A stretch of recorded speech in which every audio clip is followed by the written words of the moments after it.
Hello guys, നിങ്ങൾക്ക് ഞാൻ ഒരു കാര്യം കാണിച്ചു തരാം കേട്ടോ.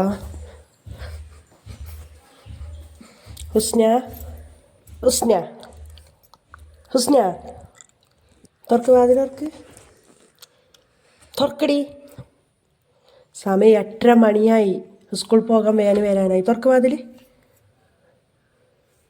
എണിച്ചിട്ടില്ല ഹുസ്ന നീയേ? പടച്ച റബ്ബേ, സമയം 8:35 തുറക്കണ്. രാവിലെ ഞാൻ ഓളെ കുറേ വിളിച്ചട്ടോ സുബഹിസ്കരിക്കാൻ. അപ്പോൾ ഓളെന്താക്കിയറിയോ, രാവിലെ എണിച്ചില്ല. അപ്പം ഇന്നലെ രാത്രി എഴുതിയിട്ടെല്ലാം കഴിയുമ്പോൾ കുറേ സമയം കിടക്കുമ്പോൾ അപ്പം ഞാനും വല്ലാതെ ഇതാക്കാൻ നിന്നിലവിടെ കിടക്കട്ടെ വിചാരിച്ച്. അങ്ങനെ രാവിലെ എണിച്ചിട്ട് 8:25 കേട്ടോ. അപ്പോൾ ചിപ്പറിന് ഉമ്മ ഹൗസിനതാ ബാത്റൂമിൽ പോയിട്ട് വന്നിട്ട് പിന്നെയും വാതിലടിച്ചിട്ട് കടന്ന് തോന്നുന്നുണ്ട് എന്ന്. അപ്പം എൻ്റെ വിചാരമാണ് സത്യത്തിൽ ഓള് കിടക്കുകയാണ് എന്നാ. അങ്ങനെ പോയി നോക്കുമ്പോൾ പൊന്നാര മക്കളെ കടക്കുമെന്നല്ല, വാതിൽ കുറ്റിച്ചിട്ട് ഇവള് നിസ്കരിക്കുകയാണ്. എന്തായാലും അൽഹംദുലില്ലാ, എന്തായാലും നമ്മളെ മക്കൾക്ക് എല്ലാവരും ആഫിയത്തോടുള്ള ദീർഘായുസ് കൊടുക്കട്ടെ. 5 വക്ത് നിസ്കരിക്കാനും ദീനിപരമായിട്ട് ജീവിക്കാനും നടക്കാനും ഒക്കെ ഉള്ളൊരു മനസ്സും എല്ലാം മനസ്സ് പടച്ചവന് കൊടുക്കട്ടെ, അത്രേ പറയുള്ളൂ. ഒരുപാട് സന്തോഷമായി കേട്ടോ.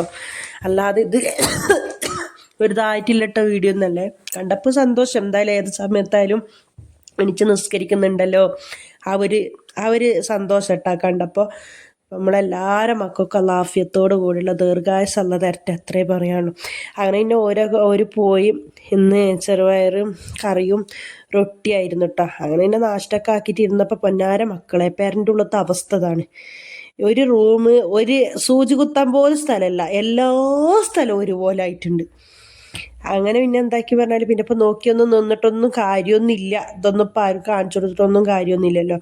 പിന്നെ എന്താക്കി, വേഗം പാത്രം കഴുകാനൊന്നും നിന്നില്ല. ആദ്യം എന്താക്കി, മുക്കിലും മൂലയിലൊക്കെ ഉണ്ടാകുന്ന തുണി ഉണ്ടാവുമല്ലോ, അങ്ങനെ നമ്മൾ തട്ടിക്കൊട്ടി കടക്കിയും കട്ടിലും ഇതൊക്കെ ഒന്ന് വിരിച്ചിട്ടാലേ എവിടെയെങ്കിലൊക്കെ കുട്ടികൾ അല്ലറ ചില്ലറൊക്കെ ഊരിയിട്ടതേ കിട്ടുള്ളൂ. അതെങ്ങനെ കൊട്ടയിലിടുമെന്ന് പറഞ്ഞാൽ ഇടുവര്, എന്നാലും കുളിക്കുമ്പോൾ കഴിച്ചിട്ട് കൊട്ടയത്തിനിടും. എന്നാലും രാവിലെയൊക്കെ ഇപ്പോൾ സ്കൂൾ പോകുമ്പോൾ കുളിച്ച് മാറ്റുന്നതൊക്കെ ഉണ്ടാവുമല്ലോ, അതൊക്കെ ചിലപ്പോൾ അവിടെ ഇവിടെയൊക്കെ ഇട്ടെന്ന് വരും. അപ്പോൾ തട്ടിക്കൊട്ടി കഴിഞ്ഞിട്ടുണ്ടെങ്കിൽ എല്ലാ തുണികളും കിട്ടും അലക്കാനില്ല. അപ്പോൾ ഞാൻ വിചാരിച്ച് ആദ്യം ഈ റൂമിൻ്റെ ഉള്ളൊക്കെ ഒന്ന് നീറ്റാക്കി ഇട്ടിട്ട് അലക്കാൻ തുണി മെഷീനിലിട്ടിട്ട് അങ്ങോട്ട് അടുക്കളയ്ക്ക് പോയാൽ പിന്നെ പാത്രം കഴുകലും അടുക്കളയെല്ലാം നീറ്റ് സ്ലാവും ഇതൊക്കെ കഴുകിയിട്ട് വരുമ്പോഴത്തേന് ഇവിടെ അലക്കൽ കഴിഞ്ഞോളുമല്ലോ. അപ്പോൾ പിന്നെ അങ്ങനെയാണ് കേട്ടോ ചെയ്തത്. അതിന് അതിൻ്റെ ഉള്ളെല്ലാം വൃത്തിക്കാലം അതിൻ്റെ ഉള്ളിൽ എൻ്റെ റൂമിൻ്റെ ഉള്ളിൽ പിന്നെ വെലിങ്ങനെ ഞാൻ അതിൻ്റെ ഉള്ളിൽ ഇങ്ങോട്ട് വല്ലാണ്ടങ്ങ് കയറാൻ വിടൂല്ല. അത് ഇതിൻ്റെ ഉള്ളിൽ വെലിങ്ങനെ അങ്ങോട്ട് പരത്തിയിടൂല്ല. അപ്പുറത്തെ റൂമിൻ്റെ ഉള്ളിലാണ് എല്ലാ പല്ലവികളൊക്കെ അതിൻ്റെ ഉള്ളിലാണ് നടക്കൽ. എല്ലാ പരിപാടിയും അതിൻ്റെ ഉള്ളിലാണ്, എഴുതലും വായിക്കലും. പിന്നെ പറഞ്ഞാൽ അതിൻ്റെ ഉള്ളിൽ കുട്ടിയൊക്കെ എഴുതാനൊരു ടേബിളും കാര്യമൊന്നും ഇല്ലാത്തതുകൊണ്ട് ഭയങ്കര ഇടങ്ങേറാണ് കുട്ടിയൊക്കെ എഴുതാനും പഠിക്കാനും. അതുകൊണ്ട് ആ റൂമിൽ നിന്നിട്ട് കട്ടമേലിരിക്കുക. മോന് പിന്നെ ഓൻ്റെ മേലെ റൂമിലുണ്ട്, താഴത്തൊരു പഴയ ടേബിൾ ഉണ്ടായിന്, അത് കൊണ്ടുപോയിട്ട് മേലെ ഇട്ടതുകൊണ്ട് ഓൻ്റെ എഴുതലും വായിക്കലും അതൊക്കെ അവിടെ കിടക്കും. എന്നാലും പകുതി ബുക്ക് പിടിയും പകുതി ബുക്ക് അവിടെ ഒക്കെ ഉണ്ടാവും. എന്നാലും ഓൻ്റെ എഴുതലൊക്കെ എന്നാൽ ഇവരോട് പോയിട്ട് അവിടെ എഴുതിക്കോ എന്ന് പറഞ്ഞാൽ അത് അവിടെ പോയിട്ടുണ്ടെങ്കിൽ എഴുതലും വായിക്കലും ഒന്നല്ല ഉണ്ടാകുക, അടിയായിരിക്കും ഉണ്ടാകൽ. അപ്പോൾ എന്താക്കും, ഓനോട് അവിടെ എഴുതാൻ പറയും. ഇവരിവിടെ ഇരുന്നിട്ട് എന്താക്കും, കട്ടുമീന്ന്. പിന്നെ കിച്ചണിലൊരു ടേബിൾ ഉണ്ട്. ചില സമയത്ത് അതിന് ഇവരെ ഒന്നും ഓരോരുത്തരെ ഓരോ സ്ഥലത്ത് ഇരുത്തുക എന്നല്ല, എല്ലാത്തിനും ഓരോരുത്തർ ഇരുത്താനൊന്നും പറ്റൂലല്ലോ. ഇത് എടുത്ത് എന്നിട്ട് പിന്നെ അടി തീർക്കാനേ സമയം ഉണ്ടാവുള്ളൂ. നമ്മൾ വിചാരിക്കും കുട്ടികൾ ചെറുതാകുമ്പോഴേക്കും ഗ്രീൻ, ചെറുതായാലും വലുതായാലും എല്ലാം കണക്ക് തന്നെയാണ്. പിന്നെ ആ തുണിയെല്ലാം പാടെ കൊണ്ടുപോയിട്ട് മെഷീനിൽ ഇട്ടിട്ടോ, അത് അവിടെ കിടന്നിട്ട് അതിൻ്റെ പണി എടുത്തോട്ടെ. ഞാൻ എൻ്റെ പണി എടുക്കുമ്പോഴത്തേന് മെഷീൻ്റെ പണി എടുത്തോളൂ. അപ്പം പിന്നെ ആ പണി എടുത്ത് വെച്ചിട്ടോ. അങ്ങനെ പിന്നെ ബാക്കിയുള്ളത് അടിക്കൽ തുടക്കൽ അതൊന്നും ഞാൻ കാണിച്ചിട്ടില്ല. അതൊക്കെ കാണിച്ചു. അപ്പോഴാണ് നമ്മൾ അപ്പുറത്ത് സജി വിളിക്കുന്നത്, റഹമത്താത്ത പട കൂട്ടാനും കഞ്ഞിയും വെച്ചിട്ടുണ്ട് ബെരി കുടിക്കാനും എന്നും പറഞ്ഞിട്ട്. എന്നാൽ കുടിയെല്ലാം കഴിഞ്ഞപ്പോഴാണ് വീഡിയോ എടുക്കേണ്ട ഓർമ്മ.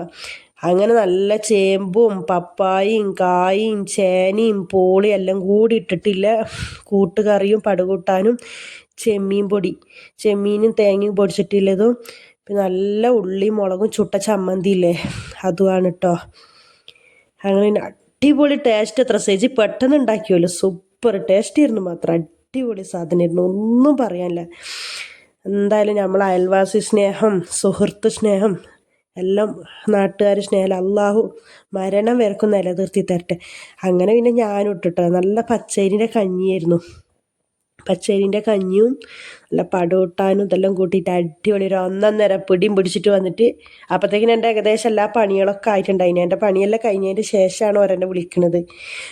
ഇതിൻ്റെ റെസിപ്പി ഇട്ടിട്ടില്ല കേട്ടോ, അത് വെക്കുന്നത് ഇട്ടിട്ടില്ല. ഓരെന്നെ എല്ലാം ആക്കി കഴിഞ്ഞിട്ട് വിളിച്ചതാണ്, ഇവര് കഞ്ഞി കുടിക്കാമെന്നും പറഞ്ഞിട്ട്. ഇത്രയേ ഉള്ളൂ ഇന്നത്തെ വീഡിയോ കേട്ടോ. അസ്സലാമു അലൈക്കും.